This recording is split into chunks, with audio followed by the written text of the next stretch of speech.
right, everybody. Hey, everybody. Hey, on April 20th, there was 1 minute where no one in America contracted or passed COVID. And that was the minute we all held our breath, waiting for the judge to read guilty 3 times. Let's start the show. In a cabin going crazy, cause a flu that's worse than swine swept the planet, so damn it, here we are in quarantine.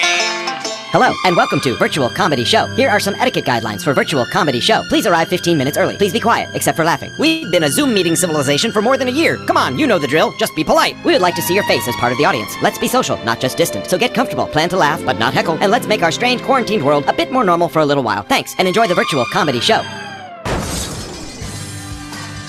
Hey, everyone! It's time for the Virtual Comedy Show, starring Brad Tassell and Steve Goody. Tonight, Brad and Steve welcome their very special guest, Julia Bendis, live from their respective quarantined homes. And now, please welcome Brad Tassell. And the crowd goes mediocrely okay. Hi, everybody. Welcome. Welcome to the Virtual Comedy Show. We have 2 amazing guests, and what I love about them is a lot of people have come to see them on this show, and those people don't realize they have to sit through my jokes to get there. So buckle up, kids. Let's see how close of friends you really have. So, all right. Well, welcome, everybody. I'm Brad, and I think that we are all a little more optimistic after this week, after a small step in the right direction. Would we agree with that? Yes, you may also know that after the verdict was read, Joe Biden broke a 4-year tradition by calling a grieving family and not talking mostly about himself. If you all know what that means. No. Okay, great. Yeah. So, hey, everybody, on a different note, let's just jump right in. So Ted Nugent, who at 72 has taught us the major symptom of cat scratch fever is abject racism. He has COVID, saying it was after saying it was a scam and using a lot of sickening racial slurs for months referring to it. So he became so sick that he said he thought he was going to die during a 9-minute bigoted, hateful tirade, saying he could hardly crawl out of bed. It was so bad. Many are calling this wang dang sweet revenge.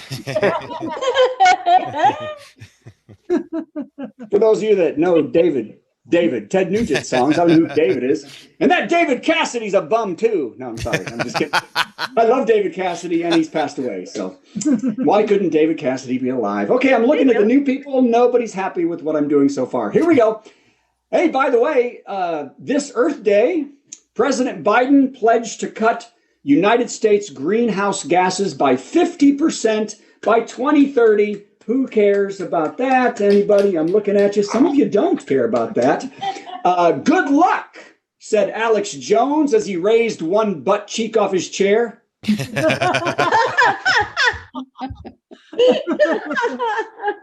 Get that one? Rachel's not happy with that. You made it much worse by not saying the word. Rachel's got to know he's got no. Okay, well, Rachel's going to think better of coming to this show. I'll tell you that. Okay, number 4. By the way, the House passed a bill to make D.C. the 51st state. Come on. Yeah, that would be great. GOP members of the Senate are against the bill because 2 more chairs won't fit in the chamber, especially blue ones. By the way, they do ask the minorities in D.C., please continue to die for them in the military. That's okay. They can do that if that's okay. Ooh, that one got a little real. Sorry. Hello. Ooh, ouch. Edit that one out, Steve. That's working. It's already gone. Okay. Yeah, it's going downhill now. We're going to see. We're going to actually. You're doing really well. We're going to reap and sow now. Listen to this one. in a Supreme Court ruling that was 6-3, led by Women Like It When You Hold Them Down for Sex Justice Brett Kavanaugh, the court reversed a long-standing rule of giving lenience to minors convicted of serious crimes. The beer-loving justice said that even if rehabilitated, juveniles should serve life in prison. I'm going to start this over and use English. The beer-loving justice said that even if rehabilitated, juveniles should serve life in prison. He said the only exception is if the perpetrator was really, really drunk and his frat brothers helped. I could have said brothers and I didn't. You know, Brad, the Brad 2.0 upgrade was a mistake. You should go back. I know. My mouth, my biggest problem is I should read these once before I do this show. That's my biggest problem. But, okay, John, not happy. John's not happy either. I'm right with you, John. So, hey, something you probably haven't heard. Stock exchanges and financial markets are freaking out about Dogecoin. Who knows what that is? Come on, raise your hand. Anybody? Nope. Steve, you know what it is? Because you mentioned it last week. I did not mention Dogecoin. Then I don't know. I have no idea. Coinbase. I did Coinbase last week. Okay. Dogecoin, by the way, it has blown up more than 450% recently and is worth more than Barclays Bank. It is a fake currency that is worth so much money right now that if you could see the bottom half of Ben Franklin on mother. If you could see the bottom half of Ben Franklin on a $100 bill, you'd notice he peed his pants. So what Dogecoin is, it's hard to say because it's spelled doggy coin. What Dogecoin is, it's a cryptocurrency based on a Japanese meme from a couple years ago. Do you all remember the little Doge meme, the dog? It's a little Japanese dog that everyone used as a meme. It's a Japanese meme that an Adobe and IBM software engineer from each place, they made this cryptocurrency because they thought it'd be funny. They were just having fun. And now it is humorously worth $50 billion, which is also equal to 7 Bitcoins and a Danganronpa sticker of Monokuma. No one knows what that is.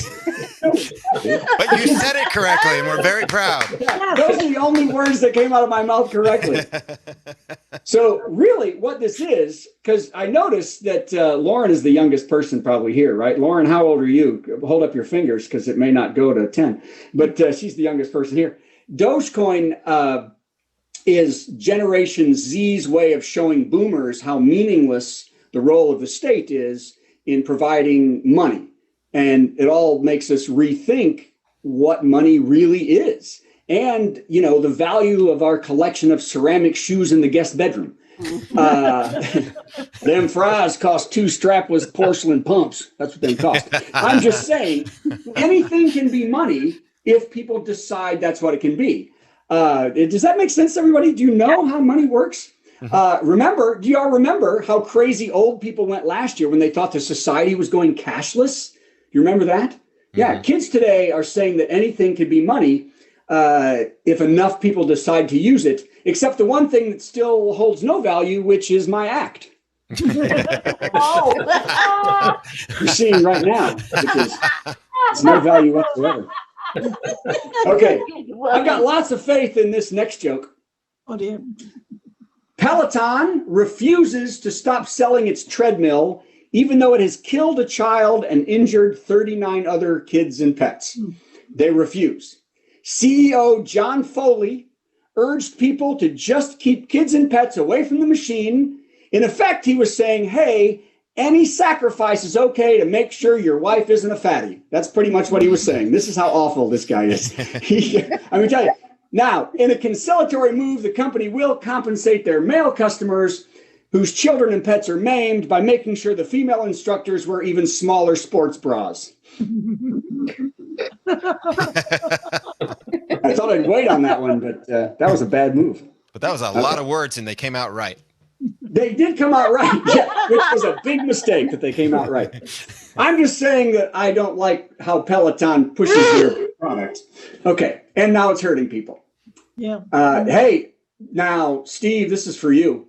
Oh, good. The Manhattan District Attorney, Cyrus Vance Jr., said they will no longer prosecute prostitution or unlicensed massage. Yay! Yes. Wait a minute. He ended the statement. Yeah, he ended his statement by saying, "See you at 6, Candy." So naughty. Woo! They will also dismiss 900 cases dating back to the 1970s. And in other news, Patriots owner Robert Kraft is selling his Florida mansion and moving to New York. Now I know why you said that one was for me. That's right. Because my And in a fraternity final nickname was statement- Candy. And in a final statement, I've always wanted to visit New York City, said my Uncle Pete. Okay, so, because he's kind of a lech. Okay, let's see. Do I have anything left worth using? I have one left, and I'm not that thrilled about it. Oh, here it is. I've got two left. Are you ready? Uh-huh. Number one, Governor Kevin Stitt has signed a law in Oklahoma absolving motorists of any guilt for running down pedestrians during a protest. Who has seen this lovely law that he just signed? Yes, it's called "If Police Don't Murder Black People, Then Our Drivers Can." Go Greg. Do that in Missouri too. Was that too rough for everybody? Sometimes they're too rough. Okay, well, then the last one hopefully will be sweet. The Mars rover has successfully made breathable air from the red planet's atmosphere. Who has seen? You had to have seen this. Yeah, It's amazing. And they're splitting the atoms. So the rover is splitting carbon dioxide atoms, splitting the oxygen away from the molecules making air, meaning we are a step closer to sending humans to Mars. In a statement, we hear, "That's nothing. Try and do 3 beer shooters and then hit a can of Budweiser with your Glock," said Lauren Boebert.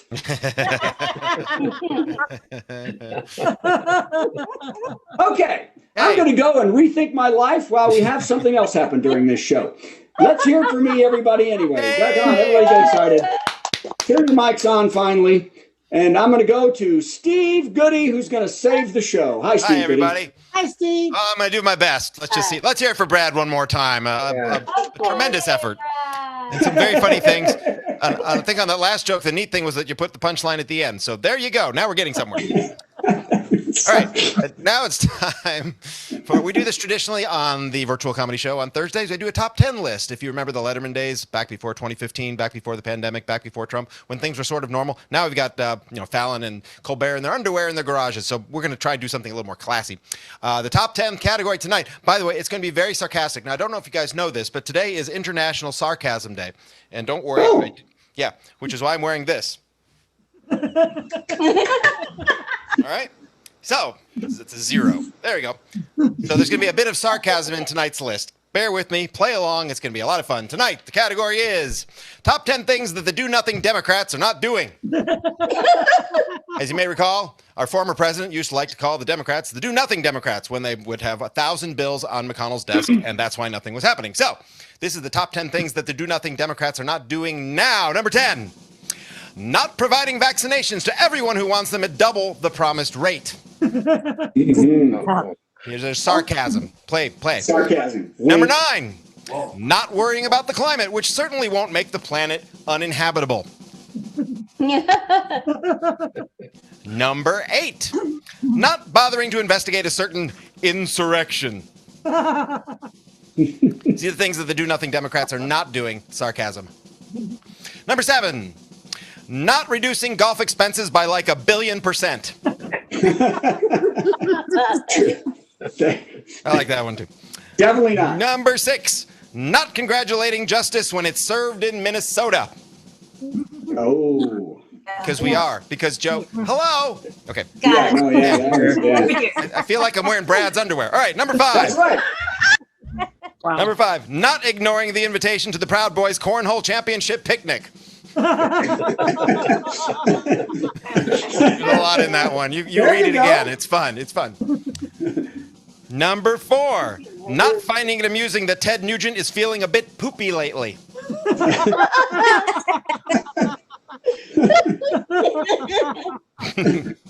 Number 3, Not ignoring the loons who continually insist that a certain bloated orange fungus won the election. These are the top 10 things that the do-nothing Democrats are not doing. Number 2, not dropping the number of White House scandals and indictments to effing 0. And the number 1 thing that the do-nothing Democrats are not doing, not undoing someone's recent efforts to make the USA a complete embarrassment around the world. Around the world.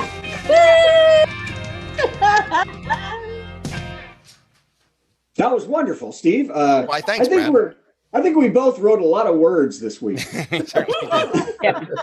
Yes. And some of them got pronounced. Some of it, well, not mine. Yours did. Well, but I've got them over here. You actually did fine. So that's fine. I did fine. And really, in the long run, does it matter? I guess the answer is no. So let's go back to me for a second while I bring on somebody that everyone cares about. Yay!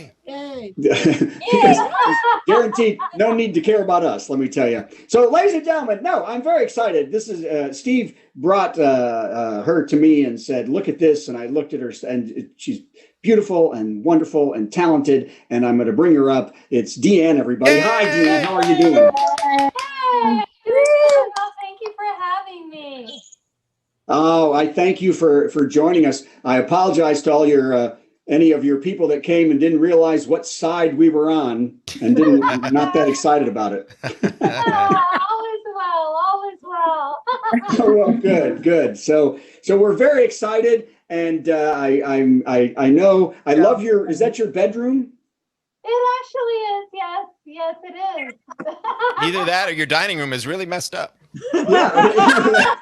Where are you sleeping? I don't know. I thought maybe you were in a beautiful hotel. You look like you're in like you went and got a beautiful hotel room to do the show in. Is what you look like. It looks. Thank you so much. Yes, thank you. Yeah, like 5 stars. So go ahead. I'm just going to let you go, and you're going to sing some beautiful stuff, and we're very excited to hear it. That's a huge assumption, Brad. Okay, so hey everybody, I'm so happy to see all of you. Thank you for joining in this amazing show. Oh my God. Yay! You know, everyone here, we've got a chick show. This is so cool. It doesn't happen all that often. So I thought, as a woman, as a clean comedian, I need to talk about my life just a touch. And the way I want to present this is, I am a mama to a teenage son. Ooh, and I love my boy, but he is 15. And that comes with the introduction of the land I personally call the magical land of horny moans. That is the land of the living and exhausted. That's what that is. So I wrote this song with the idea of just shedding light. If you do not have a teenager, if you are going to come into that, or if you have just graduated out of teenagehood with your kids, or if you don't have any at all and you used to be a teenager, this is totally relatable. So I hope you totally dig this. Here we go. Ooh, I'm so excited. Here we go. You're a teenager, you pick your nose. Please wash your hands. Read your Bible, do the dishes, baby, scrub that pan. When you were little, you would say you would marry me. Now you're a teen, I'm questioning. Do you brush your teeth? I open up your bedroom door, it's like Jurassic Park. All your socks should be extinct. You call a work of art. What's that moving on the floor? Oh. I'm not sure I can handle much more. Your brain won't develop till you're 22. Hormones raging, body changing, proud of you. Oh.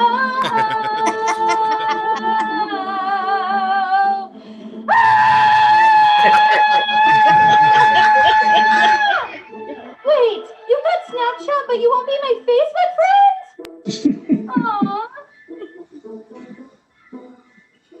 I was in your bathroom, it was gross, now I can't eat. Penicillin growing underneath the toilet seat. Who are you texting Tony now?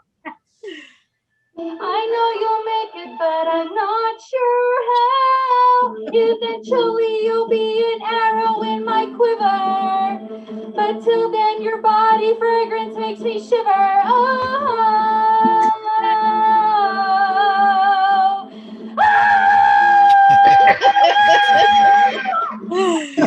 Hey, what is that smell? Oh my gosh! When was the last time you took a shower, young man? Go! That is like a real reality for me as a the mom to a teenage boy. It's just really repulsive at times. Oh, you're so sweet. You're so sweet. Okay. So here's the thing. With 2020 in the close and we're in 2021, I think all of us can understand that we love our families. And as much as we love our families, we've been in close proximity with our family members. It does mean there were times when we just really wanted to kill them. Right? I really, it's like, yeah. And I love them, but it's like, yeah. So, I wanted to say we have all been in that same boat at some time or another. And with that being said, the Bible really doesn't encourage murder.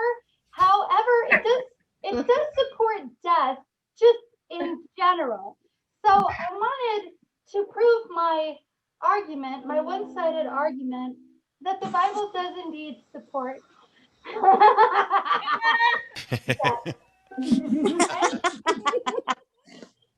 Moses went to Egypt to deliver all his folks.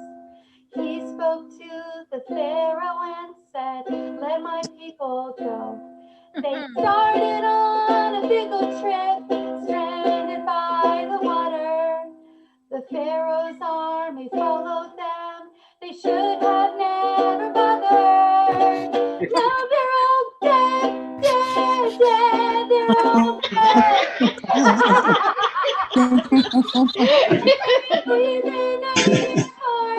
Ain't no thoughts roaming through their heads, 'cause they're all dead.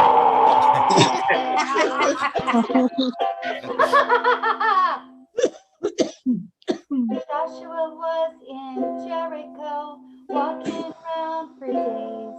The walls were tall, yes, they would fall, but people chose to stay. He was there with all his friends, about to sing a ditty. The walls fell down and squished the people into itty bitties. Now they're all dead, dead, dead, dead. They ain't breathing anymore. Ain't no thoughts roaming through their heads, 'cause they're all dead. You should sing it with me. They're all dead, dead, dead. Yeah, they ain't breathing anymore. Ain't no thoughts roaming through their heads. They're all dead.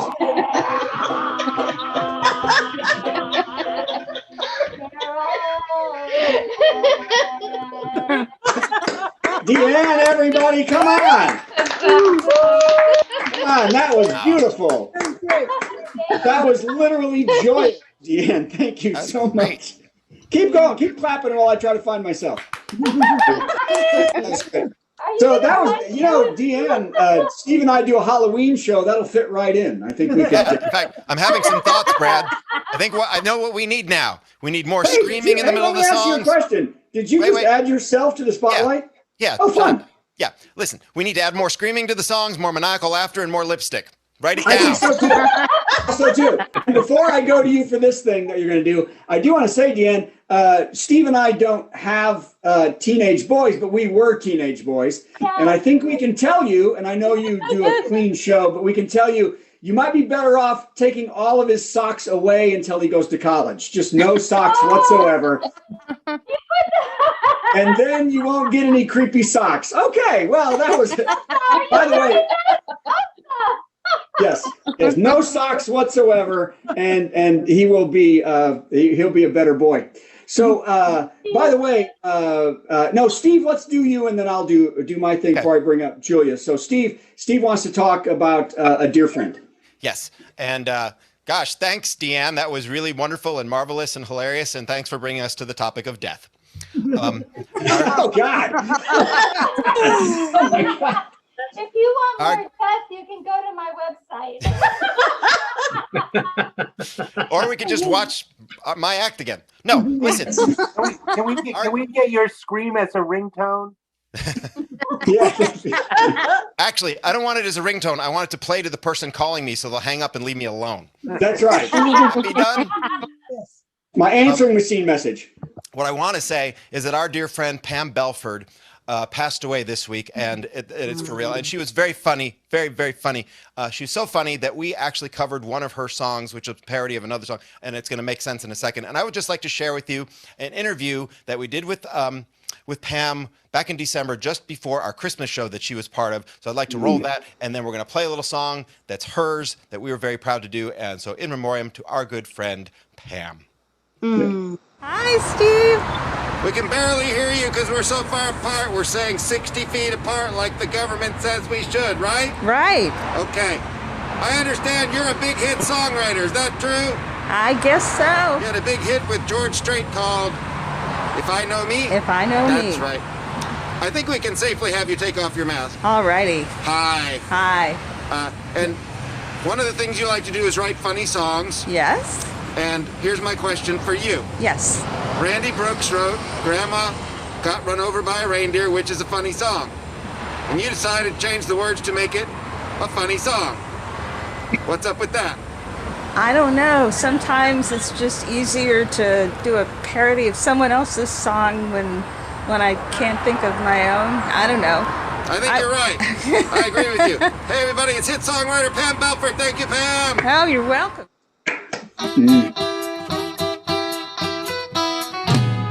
Grandpa got run over by a hybrid walking through the Whole Foods parking lot. Dang, he said that engine sure is quiet. And that turned out to be his final thought. The driver did not see him coming till through the windshield Grandpa sailed. She said at first she thought what hit her was just a giant flying cursing bag of kale. Soon the whole town was a twitter with the cautionary tale,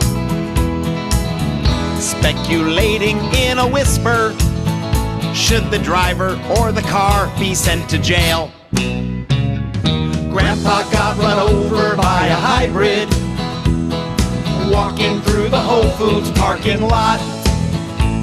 Dang, he said that engine sure is quiet, as he dropped 3 jugs of soy milk that he just bought.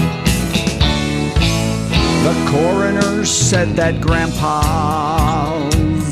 arteries were squeaky clean. He went so far as to declare him the healthiest dead guy he'd ever seen. They interviewed my Uncle Buddy on the local news at 10. He said, well, yeah, we're gonna miss him, but that's the way he would've wanted to have went. Grandpa got run over by a hybrid walking through the Whole Foods parking lot. Dang, he said that engine sure is quiet, quiet as the hydroponic farm that he just bought. Grandma said it was ironic as we laid him in his grave. If he'd just come with us to Sonic, he'd still be standing here with us today. Grandpa got run over by a hybrid walking through the Whole Foods parking lot. Dang, he said that engine sure is quiet, and that turned out to be his final thought.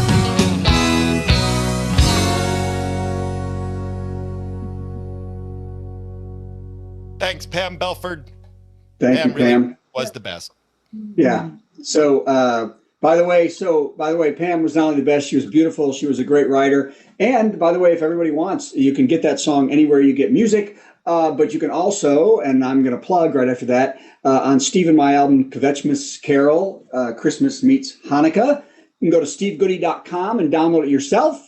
And it's a very good deal. Or you can get it anywhere you get music. And thank you, Pam Belford. We're going to miss you because you're a wonderful person. Also, I'd like to say, by the way, that speaking of this show today, if you get a chance, DeAnn is beautiful, and you're going to notice how lovely Julia Bendis is, and of course, Patty and Steve and I. If you go to virtualcomedyshow.com and click donate to the comedians and give us any money you like, between $1 and $100,000, we split that money between everybody on the show. It has been a tough year, as Julia says, for everybody. And by the way, Julia needs a lot of money because she has a 15-year-old boy probably drinking 4 gallons of milk, and she has to wash a lot of socks. So you might want to donate to the show. He's listening. DeAnn. He's what? I think you mean He's DeAnn. listening. Oh. I said DeAnn. Okay, good. Oh, you said Julia. Oh, Julia. Julia also has a son she doesn't know about. And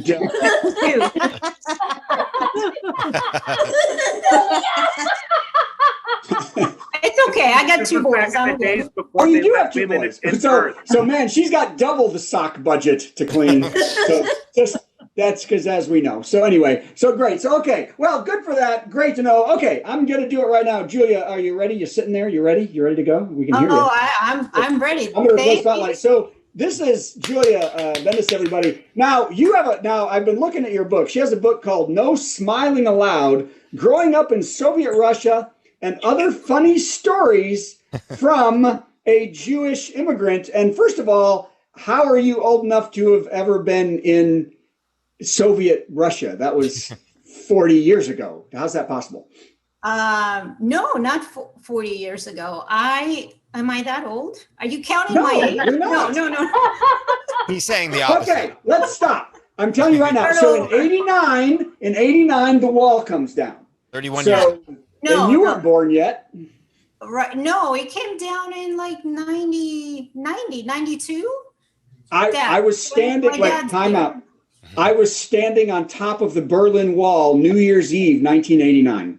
Yes, right. Okay, the wall. Yes. I remember that. Completely naked. You gotta get it. No, I was completely. There's someone behind you. Completely naked. Hey, only half naked. Only half. ATB, run. Okay, so this is my dad. It's his birthday today. Happy birthday! Happy birthday! And today's actually Lenin's birthday too. He was named after Lenin, which actually a lot of Russians named their kids after Vladimir Lenin because, that was the thing to do. So I'm actually in my parents' house and we're celebrating his birthday. And it's so funny because I was driving here and I'm thinking, I'm not really a stand-up comedian. I mean, I wrote a funny book, I write comedy. I'm thinking, what am I going to talk about? And then I called my mom and I said, I'm bringing a cake for Dad. Do you have candles? And this will tell you what kind of Jews we are. And she said, no, we don't have birthday candles, but I have Passover candles. And I went, Mom, there's no such thing as Passover candles. Well, whatever the thing in December that happens. In December. You mean Hanukkah? She goes, yeah. I'm like, well, we can't really use Hanukkah candles for a birthday cake. It's okay. We use birthday candles for Hanukkah. I'm like, I have no material for tonight. I don't know what I'm going to talk about. I don't do stand-up. And then one phone call to my mom, and there it is. And I think I need to write a second book because most of my book is that kind of stuff. It's literally just stuff growing up in Russia, immigrating here, being one of the first Jewish immigrants, really. And, it's funny because, I'm both Russian and Jewish, and I did come here at 13. So your math, I guess, is kind of correct. But we came here, to escape anti-Semitism. But can't say it worked out too well for us. Never thought escaping Soviet Union and coming to a land of opportunity, love, acceptance would mean more oppression and more anti-Semitism. But here we are. Thanks, Trump. Yeah. Can we start doing that now? I mean, they kept doing that. Thanks, Obama. Thanks, Obama. Can we start doing that now? Yeah. Is it too soon? No. Not too soon. No. So, I also never saw a person of color because growing up in Russia during communism, as you know, it was just white people, right? I mean, nobody could leave Mother Russia. Nobody came into Mother Russia. It was just surrounded by white people all the time. Kind of like the bubble of Orange County, which is where I am. When you see Black people, then it's like, oh my God, there's a Black person. And then they think we're racist because we're pointing. But it's really, I'm just really, really excited, and my kids are like, Mom, you've got to stop. Like, I'm pointing to the one Black person in our area, But no, I'm just so happy they're here. But anyway, that poor Indian man, because I believe the very first non-white person that I saw was Indian, like from India, and I don't know, do I still have to say that these days? No, that's not right. I don't know. I guarantee that he still has nightmares by a white girl coming up to him. And I wasn't little. I mean, I was 13 years old. I was a teenager. And just rubbing his skin for 5 minutes. No. Can you imagine? No. He's standing there in line for something, and a white girl just comes up to you looking like Children of the Corn movie. I don't know if anybody's watched that, but that's pretty much what I look like. And just starts rubbing her hand with like eyes all glazed over, because I've never seen a non-white person. I was fascinated. I was obsessed. I mean, everything that was darker than me, and still am, Indian, Black, Hispanic, everything. And then I married a white Jew. Why not? It's 23 years. He's here somewhere listening. He knows all of it. But it's funny because there's also that constant struggle between my Russian side and my Jewish side. In fact, I have tattoos on one side of my back that are all Russian, and on the other side, all Jewish. Because I never really know which way I'm going to go each day, It's just such an oxymoron being a Jew and a Russian. And you all know what Russians are like, right? I mean, we're loud, we fight, we're ready to throw down any moment, right? We don't take no for an answer. We don't smile, hence the title of my book. You hate Liam Neeson. Yeah, exactly. But with heavy Russian accent. But then 3 seconds later, my Jewish side comes in and like starts apologizing for all the crap that I just did. That my Russian side just did. It's like, I'm so sorry. Can I just make you some matzo ball soup? I didn't want to stab you. It just, it wasn't me. It was the other side. Let's just start over. But, apparently here in America, mental health professionals call it bipolar or multiple personality disorder. But we Russians, we don't believe in medicine or mental health or any of that kind of witchcraft medicine. So, we just keep passing that gene down to our kids, right? One day we're ready to kill you. The next day we're smothering our children, which my 2 boys can attest to that. I got a 21-year-old and almost 16-year-old, and he's like dying in the corner right now. Do you want to come out here, say hello? He calls me the Goldberg, from the Goldbergs, the show. Yeah. And apparently it's like an insult. I'm like, you don't understand. I love this. Like, I can kill you, I can hurt you, and then I can, come bring you and make you some food. So, it's a problem because it's not just a problem for them because it's embarrassing. It's a problem for all Russians because I'm not quite representing, the Russians with all this bipolar. I can never start anything. So yeah, that's pretty much what my whole book is about. All of that, you know, it's very confusing to people. One day you're this way, one day you're completely the opposite. So, and clearly I'm banned from my kids' schools, obviously. I mean, it just comes with its like, who wanted to hear this? Come here. Say hello. You want to say hello? Hello, everyone. Hello. Hello. Is your mom crazy? So that's Nick. Hello. I spelled it. We spelled Is your it mom? very, huh? Sorry. Huh? I say, is your mom crazy? I mean, that's not a question. Oh, okay. Thank you. I love you. But you know, even with his name, we decided to name him with like a really strong Russian name, Nikolai, right? With a K and everything. Nobody can spell it.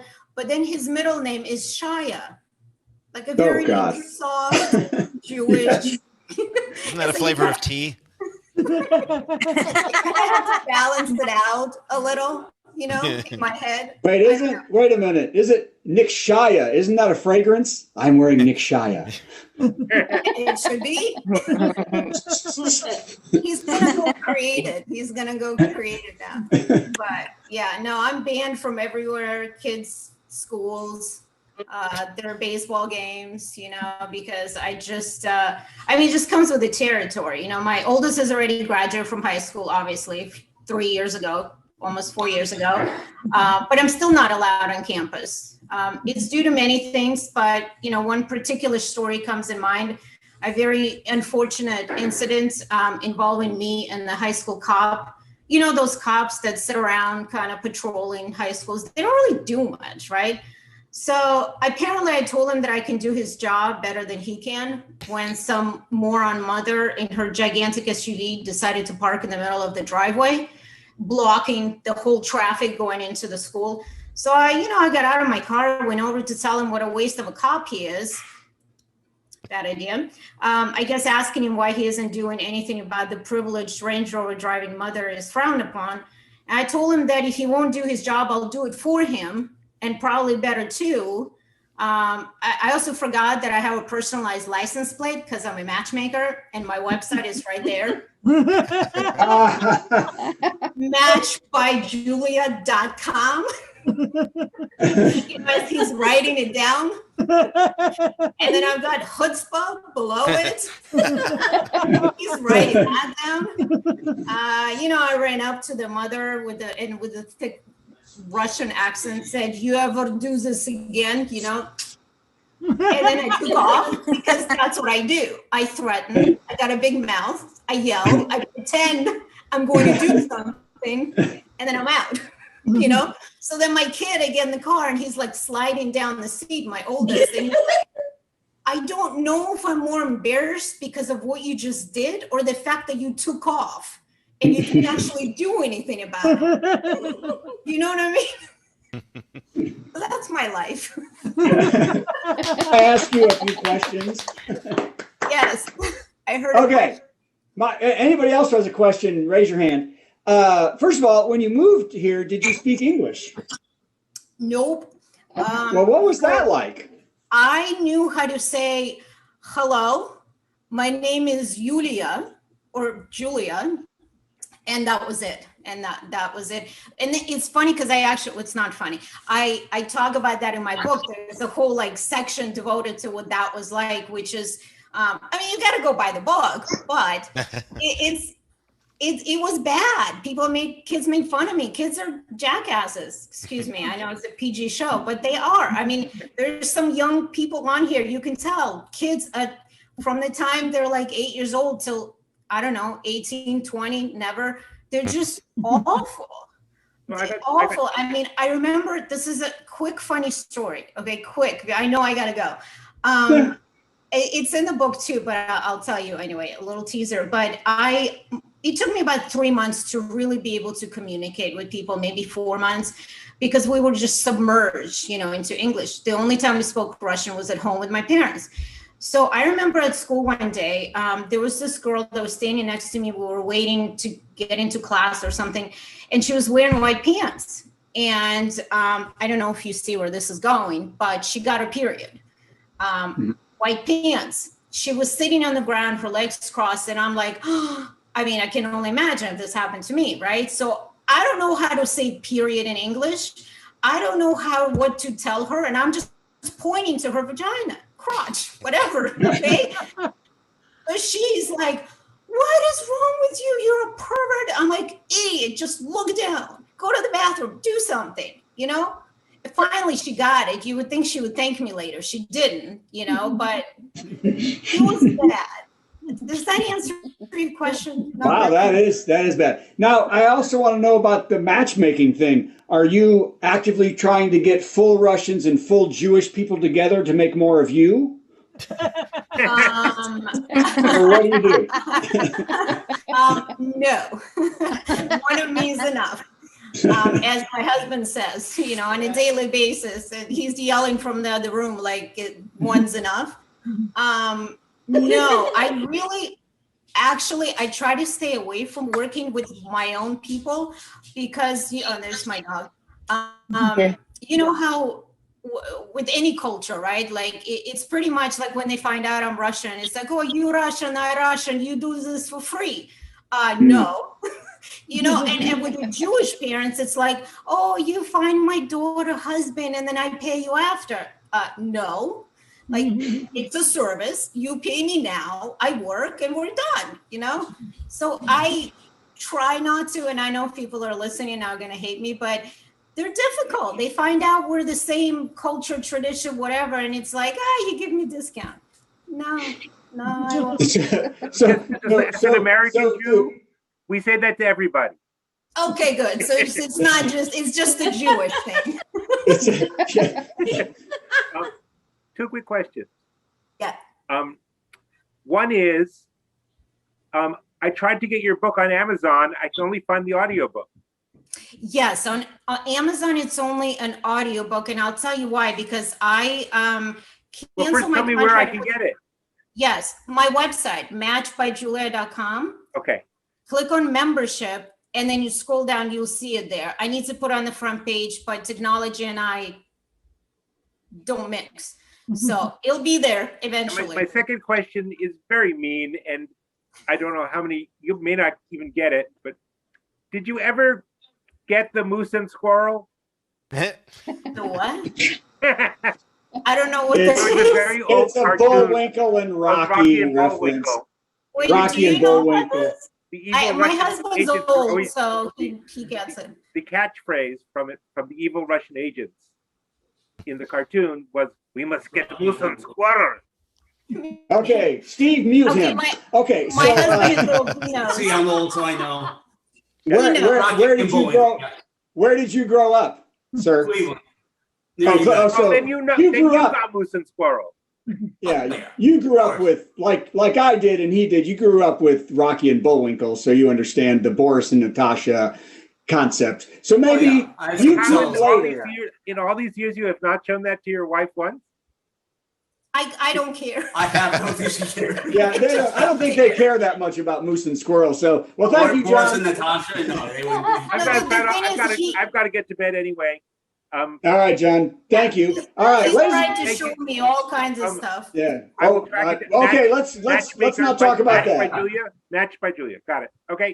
Match by Julia, and it's a PG show, so don't show us all the stuff your husband has showed you. Okay, let's have for Julia Bendis, everybody. Come on. Keep it going. Get her book. Go to juliamatch.com. What'd you say? Matchbyjulia.com. Matchbyjulia.com, everybody. So go there, get her book. That'll be great. Okay, I'm Brad Tassell. It's back to me. That was lovely, and I can say nothing about any of it because I'm none of those things, and it would sound bad if I made fun of them. So that's not going to happen. So, but thank you so much. You look lovely. And by the way, I don't know if you can see this picture. That is me, and that is me in '89 standing on the Berlin Wall next to a young Angela Merkel. So that's very nice. So, amazing. She smoked back then. So, okay. Hey, speaking of not Russian or Jewish, we have our favorite person on the planet Earth. If she's in here somewhere. Oh, there she is. the bottom, it is Patty Vasquez, everybody. Yay! Happened. What I intended to start out my patty melt with has changed because I want to talk about Earth Day and all the different ways in which we are not kind to our planet, including people who throw their lit cigarettes out their car windows. And partly that's horrible for the planet. And I kind of worry that maybe my car will explode.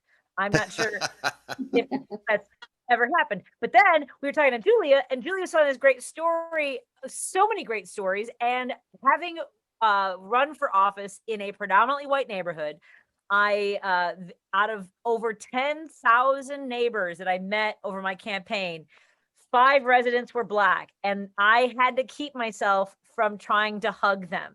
So you are not alone in that sense, because I was like, thank you so much for being here.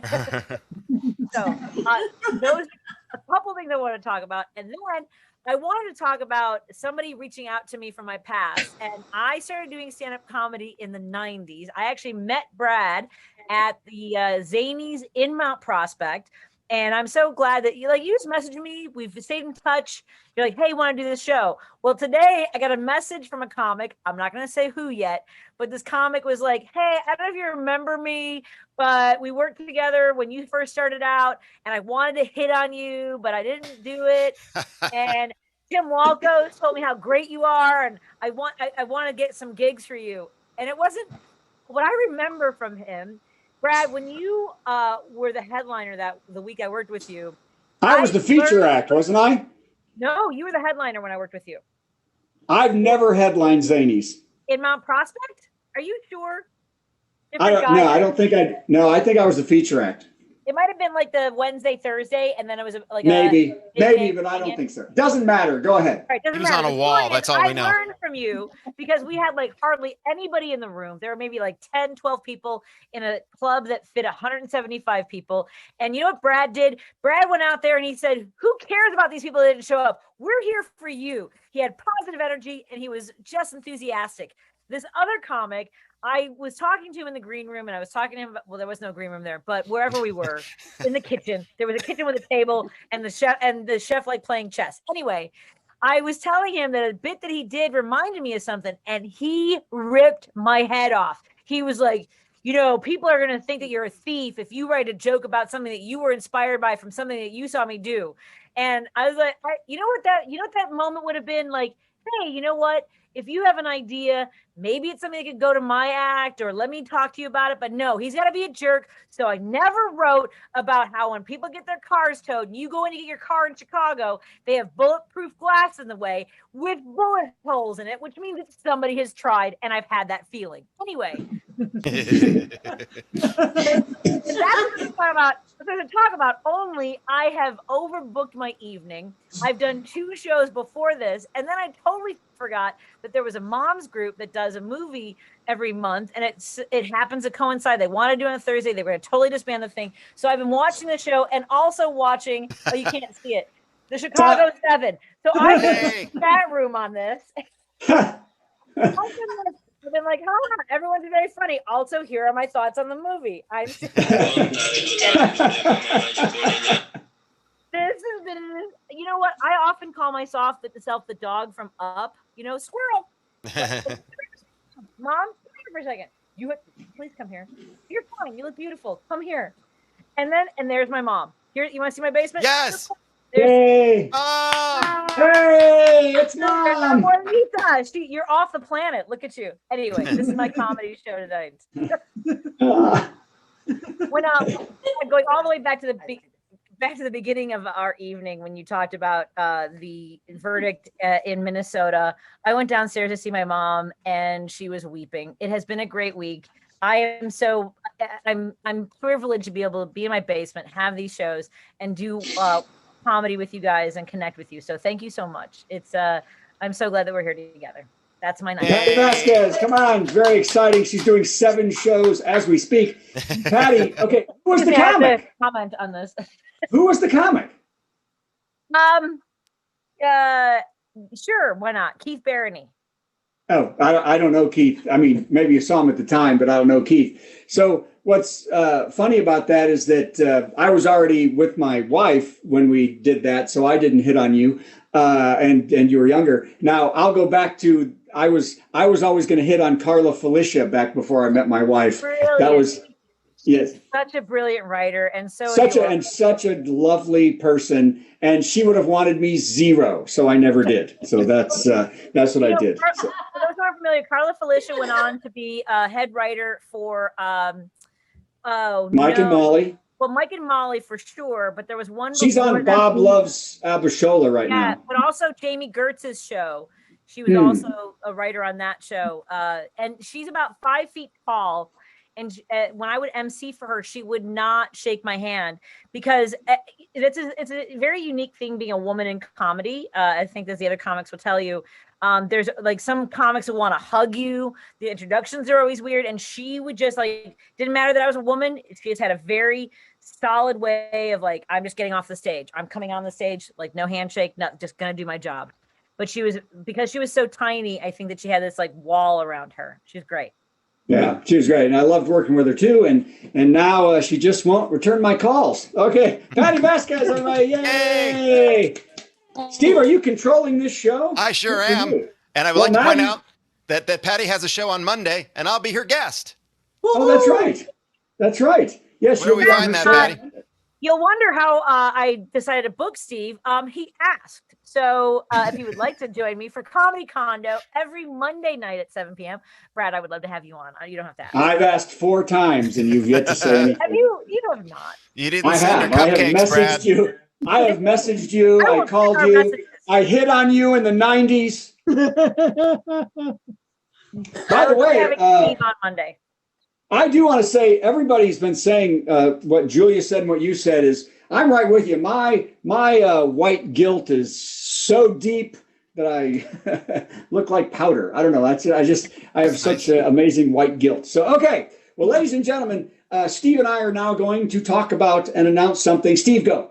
Okay, but before we do that, I would just like to say everybody's showing their dad and their brother and their mom. So I would just like to point out, this is my dad. There he is. Yay, everybody. That's what we needed. All right. Now we'll carry on. Stop. You know why my family's not here because they don't like our stance on things. Yay.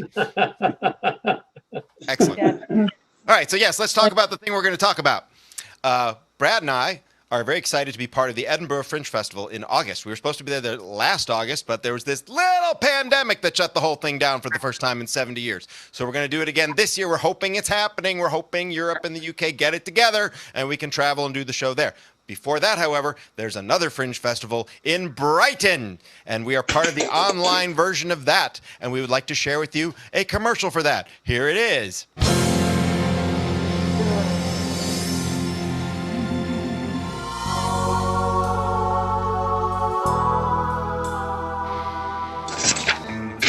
Ooh, Igor, this is not my match. The Vampire's Ball is a swanky affair. Master, I brought the shovels. Good, Igor, good. And did you bring my latte? Yes, Master. Skim milk, 2 Splenda. Good, Igor, good. Let's get started. Oh, yes, Igor, yes. Raise the platform. It's time.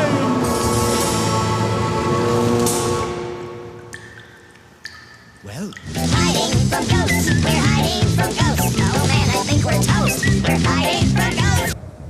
Come inside.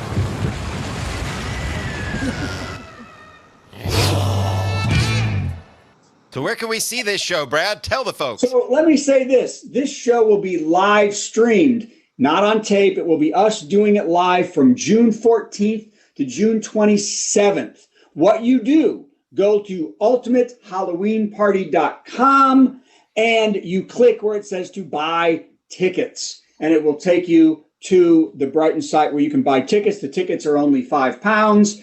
You can figure out what that is in USA. Here's and you can, there's the website again. Keep going. Buy tickets. They're only £5. And then you come to the show and see it live. We will be live doing it and all that information. Also, you can get the album ahead of time too. Vampire's Ball Ultimate Halloween Party, right on the site, or go to stevegoody.com, because then you'll be ready. You'll have heard all the songs and you'll know how to do everything with us, because we got a lot of interactive stuff in the show, and it is really, really fun. Please come. It is literally the greatest Halloween album that has ever been in existence. That's true. That's true. Okay. I'm not just saying. Steve, that. are you ready for the worst joke of the week? Oh, am I ever? Okay. Are you ready with the Thursday song when it's done? I am so ready to get out of this. Okay. Yes. Ladies and gentlemen, first of all, let's thank all our guests. Everybody, let's clap for first DeAnn in the beginning. Yay. DeAnn was beautiful. Yay. Let's also hear it for Julia Bendis. Yay, everybody. Patty Vasquez, Steve Goody. I'm Brad Tassell. Remember to go to virtualcomedyshow.com, click donate to the comedians, and we will give that money to all of the comedians. Okay, I guarantee it. Here it is, the worst joke of the week. An animal poacher in South Africa was trampled by a herd of elephants as he tried to run from park rangers at Kruger National Park Reserve. Counselors are standing by for any elephant who may feel overwhelmed or need to talk. One, that's cute, isn't it? One other poacher was captured, and a third poacher whose eye was injured by the animals is still at large, and officers have asked the public to report any person they see having trouble picking up a glass.